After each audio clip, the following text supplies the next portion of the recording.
Rappel: pendant la première intifada, Israël a également utilisé des yeux civils comme boucliers humains, mettant dès alors que l'occupation israélienne n'a pas atteint aucun de ses objectifs à Gaza après 4 mois de guerre d'agression.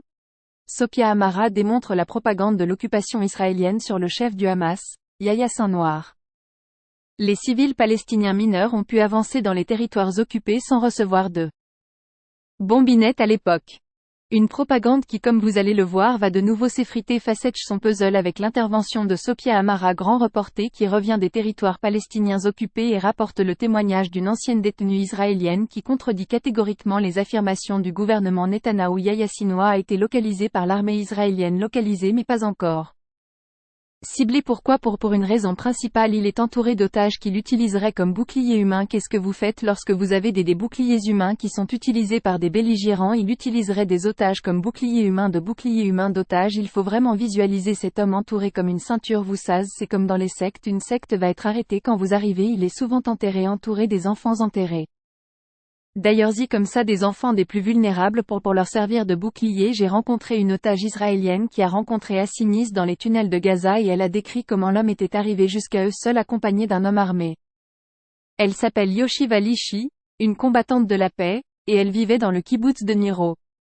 C'est un détail, mais c'est juste pour vous dire que l'homme est arrivé seul accompagné d'un homme armé. Il est possible que Sinwar ait réussi à survivre en étant à côté des otages à chaque fois. Ce qui signifie qu'Israël et Tsahal savaient où étaient les otages et pourquoi ils ne pouvaient pas les libérer. Il y a eu 3 autres occasions où Sinwar a pu libérer des otages qui avaient écrit un SOS sur un mur.